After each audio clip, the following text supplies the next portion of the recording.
Who is it? Who is the main kind of entity the media sleeps with? Well, let's be clear. You know, the media is the right hand of the ruling class. It is the voice of the ruling class, and it is the right hand of the ruling class. It is the voice of the ruling class.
How old were you when you made your first TV development deal? 19. My mother and my grandmother were freaked out. You know, I was the first person in my family not to go to college that had not been a slave. Right.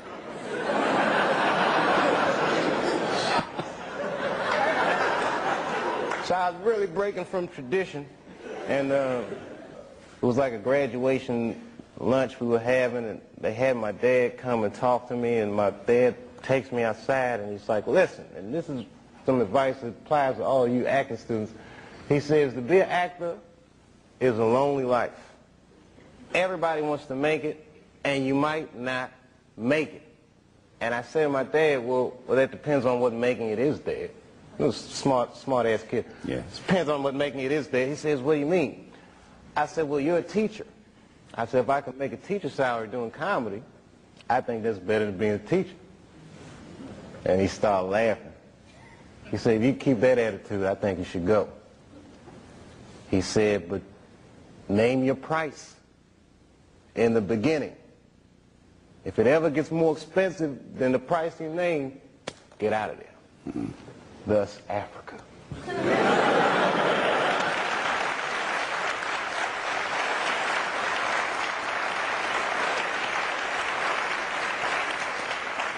Oh, man. Yeah, oh, you guys are going to learn a lot tonight. What can they learn? You know, like you guys are students now, so you're idealists, but you don't know about where art and corporate interests meet yet. Just prepare to have your heart broken. Like, in a way. You see him laughing, that evil laugh?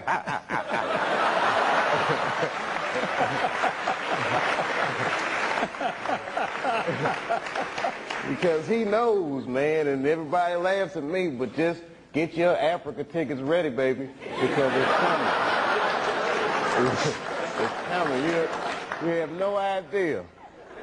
When Martin Lawrence was in that chair, we talked about Blue Streak. I love that dude. He played a role in your life, I believe. How do you feel about him as a person, as an artist? Martin Lawrence is the guy that showed everybody you can make it from D.C. to Hollywood. And I had a personal stake in his success. Every time he did something, it made me feel inspired and really good. And he was always real nice to me. He'd sit me down, what's going on with you, baby boy? What? We'd talk about comedy, whatever. And, you know, when we did Blue Streak, we were promoting it, and Martin had a stroke. He almost died. And then after that, I saw him, and I was like, oh, my God, Martin, are you okay? And he said, I got the best sleep I ever got in my life. That's how tough he is. So let me ask you this. What is happening in Hollywood that a guy that tough will be on the street waving a gun, screaming, "They are trying to kill me"? Yeah. What's going on? Why is Dave Chappelle going to Africa? Why does Mariah Carey make a $100 million deal and take her clothes off on TRL? A weak person cannot get to sit here and talk to you. Ain't no weak people talking to you. So what is happening in Hollywood? Nobody knows. The worst thing to call somebody is crazy, is dismissive. I don't understand this person, so they're crazy. That's bullshit. These people are not crazy. They're strong people. Maybe the environment is a little sick.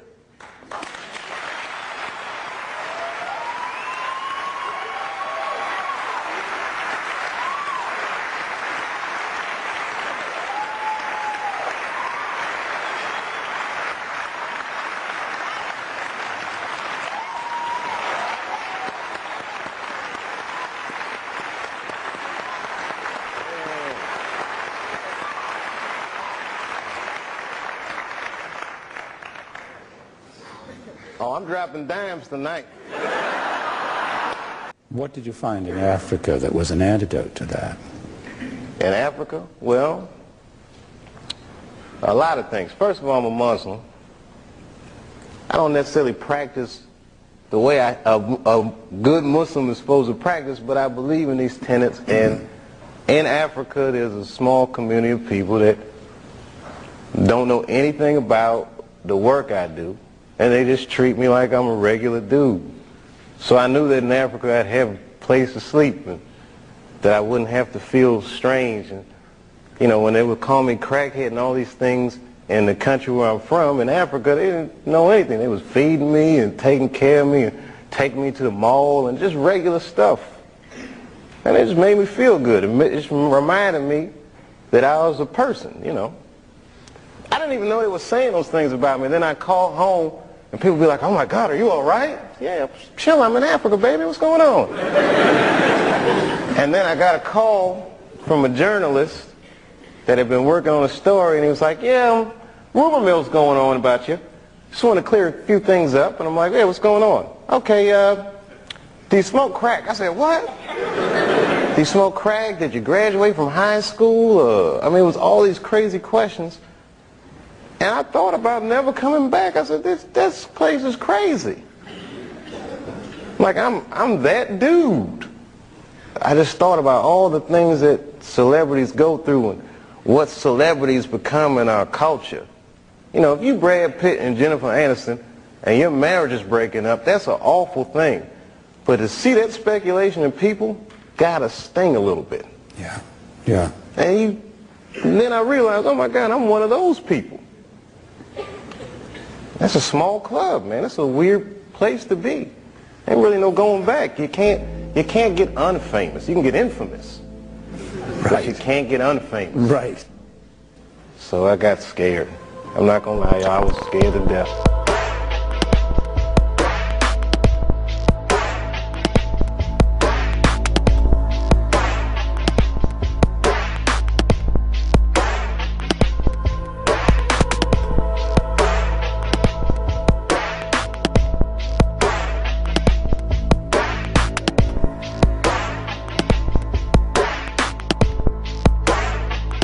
I mean, I'm a conspiracy theorist to a degree. Like, when I connect dots that maybe shouldn't be connected, I don't know. But certain dots, like when I see that they put every black man in the movies in a dress at some point in their career, I'll be connecting them down like, wow, all these brothers gotta wear a dress. This happened to me. I'm doing a movie with Martin. Yeah. The movie's going good. So I walk in the trailer. I'm like, man, this must be the wrong trailer because there's a dress in here. They come in. It's the writer comes in. I think he's the writer. He's like, Dave, listen, we got this hilarious scene where Martin's sneaking out of jail. So he disguises you as a prostitute. And he put this dress on. And, huh? What? A prostitute? No, I'm not doing that. I don't feel comfortable with that. That should have been in the discussion. What? You don't feel comfortable with it? I mean, it's a hilarious bit. All the greats have done it. So, well, if all the greats have done it, it's kind of hacky, right? You're right. So why don't we just not do it? because I don't feel comfortable wearing a dress. Oh, come on, Dave, listen, we got it all set up. We were supposed to shoot. Every minute you waste costs this much money. You know, the pressure comes in. He said, I'm not wearing no dress, man. I'm funnier than a dress. Just give me something funny to say. I don't need to wear no dress to be funny. What am I, Milton Berle? You know, we're going like this. And then finally he's like, and he leaves. And then, like, the director comes, Dave, it really would be great if you wear the dress. What is wrong? What is this, Brokeback Mountain in here? So then,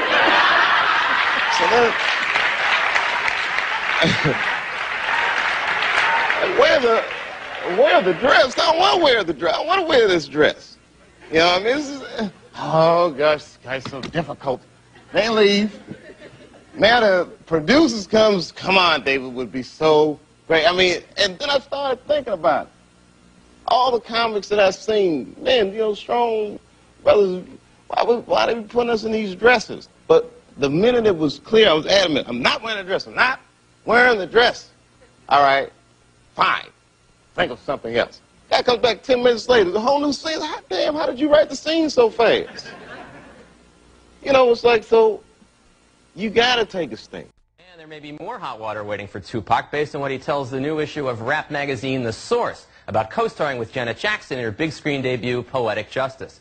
Among other complaints, Tupac says that Janet's people asked him to take an AIDS test before shooting a love scene with Janet. I don't know if it was Janet that it came from, but suddenly, out of the blue, they wanted me to take an AIDS test for this love scene. And I did not disagree if we were really going to make love. I said, if I could make love with Janet Jackson, I'll take 4 AIDS tests. But if I'm going to do a love scene with her, just like somebody else did, and they didn't take a test, I'm not taking the test. Not only am I not taking the test, get out of my trailer. You know, I was like, and they sent like 4 different people to ask me, like somebody else asking me. First they sent the producer, then they sent the black dude, then they sent John, then they sent the girl. You know, it don't matter who you send, I'm not taking one. Just, to me, it was just like an insult. We had a good experience on the set. You look like the type that got a kid. And what's the type?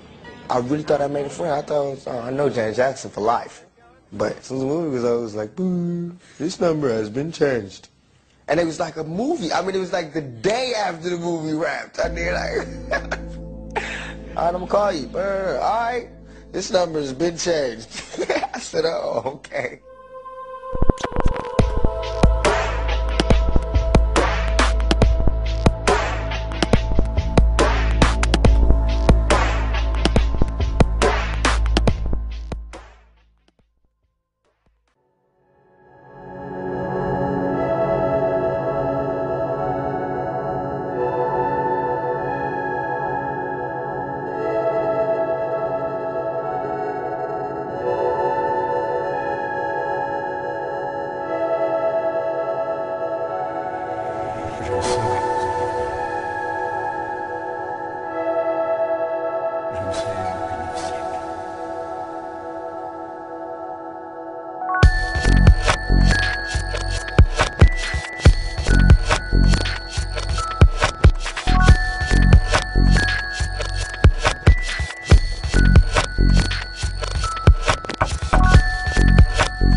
because I was hearing a lot about her, and so they told me, you know, who she was and what she was doing. And I come from the school of thought there's just some things that the public just shouldn't know. You know what I'm saying? Like things that happen between two people, a wife and a husband, girl.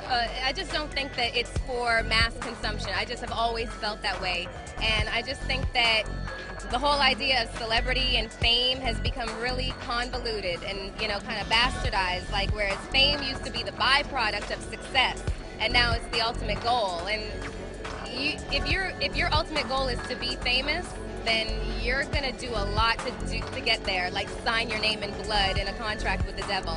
Like you're gonna end up on a one-way street and it's going nowhere. Like that's just the truth. I've seen so many people like forsake their moral code and their value systems just for a little bit of fame, and it's not worth it at the end of the day. It's really not worth it.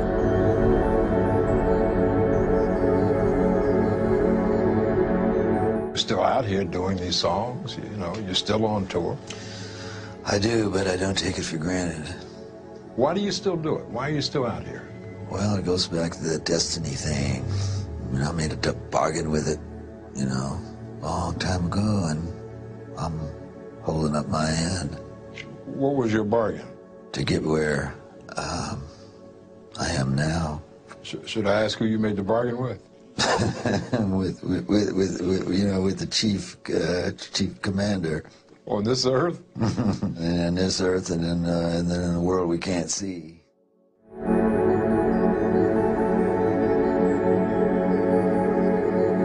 Didn't you release a CD like almost 10 years ago?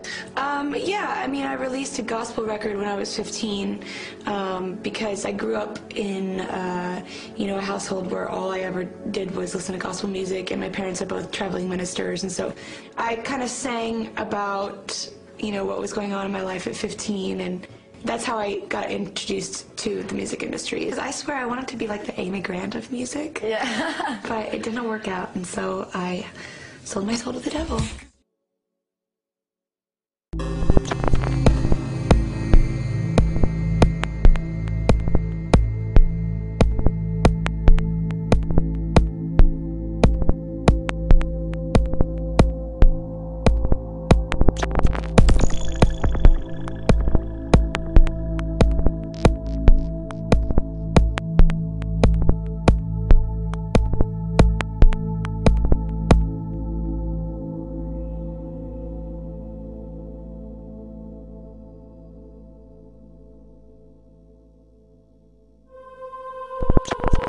The 9-year-old at one point switches the talking doll off to prove to Anna that it's only a toy.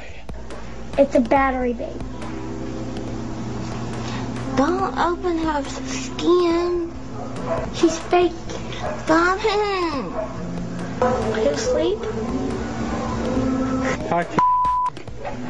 Talk to me. Stern told Larry King last week that, as with other material, this video was to remain private.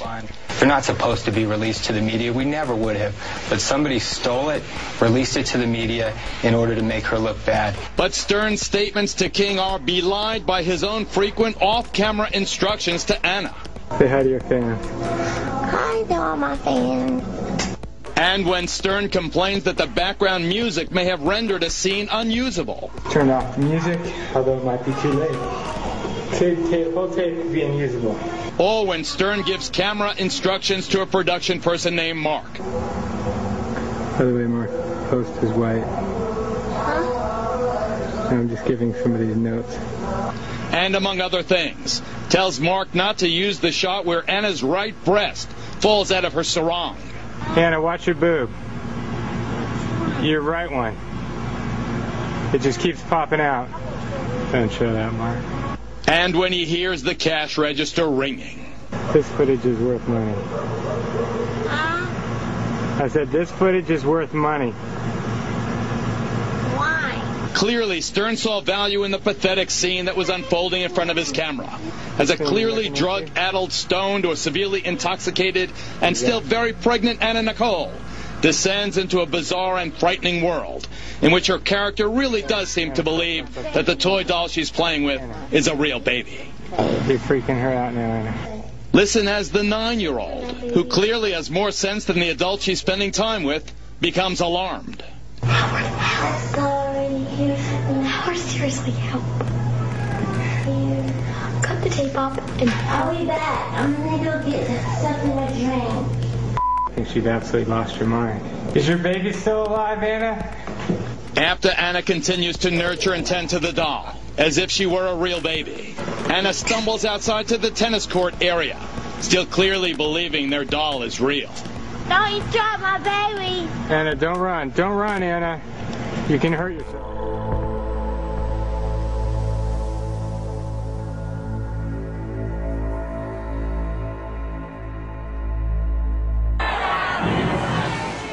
And it all happens as she's starring as a kind of villain in the tabloid accounts of supposed jealous arguments and then a horrible breakup with her self-proclaimed first love, Justin Timberlake. You've had a rough year. You've had a year that would test a lot of people. Mm-hmm. Illness in the family. Mm-hmm. A breakup. This spasm of publicity about what happened in from Mexico to London. It was pretty rough, yeah. Yeah, it's kind of weird. Ah, weird. Hello. Oh my goodness. Hello. Ew. Strong Brittany. Yeah, it was a weird time. Ew. I'm embarrassed. Can we stop this? The breakup with Justin. Did he sell her out on a music video? Brittany's side of the single. He's left the impression that you weren't faithful, that you betrayed the relationship. When Prime Time returns.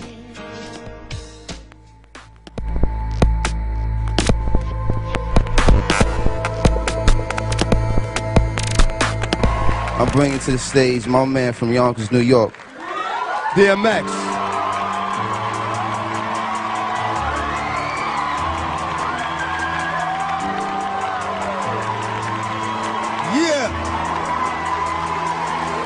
Yeah, that's what's up. I appreciate it.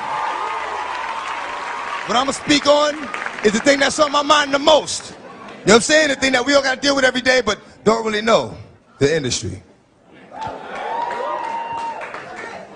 The industry. Man, it's not the same. Doesn't have to do with talent. It's about playing the game. The industry. Real niggas is dying to get in. The industry. Just to find they don't fit in. The industry ain't what it used to be. The industry's trying to control the way you MC. They want you to dress like this and talk like that. But I'm going dress like this and talk with the bat. The industry got your word meaning nothing. The industry, fuck what you heard because he's bluffing. The industry, money, bitches, hate, but I dare you to try to take a fucking thing off my plate. The industry like, wait! But in the streets, we like, get 'em. 17 up in that thing. Catch them sleeping and hit 'em. The industry, if you ain't got a strong mind, the industry will break you down. It's a matter of time. The industry, vultures with nothing to feast on. See me? I'm getting my beast on. The industry, stay in the dirt, play in the dirt. Test the wrong one in the industry and you will get hurt. I'm not an industry artist. I'm an artist in the industry. So I do what the fuck I want because nobody can finish me.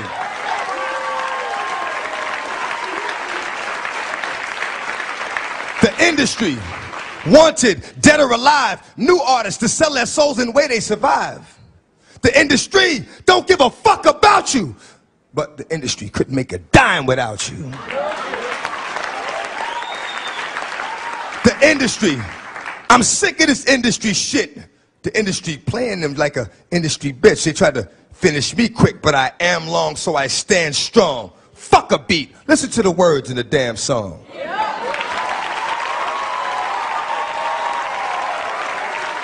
I only know how to speak the truth, you know what I'm saying? So I got a little short joint I'm gonna hit you with, you know what I'm saying? And it basically reflects on my relationship with the industry. This is what it is. Often, my words fall on deaf ears. Motherfuckers be listening, but don't hear. Talking to a nigga, he be sitting right here. I be like, where you going? Nigga be like, yeah. Thank you.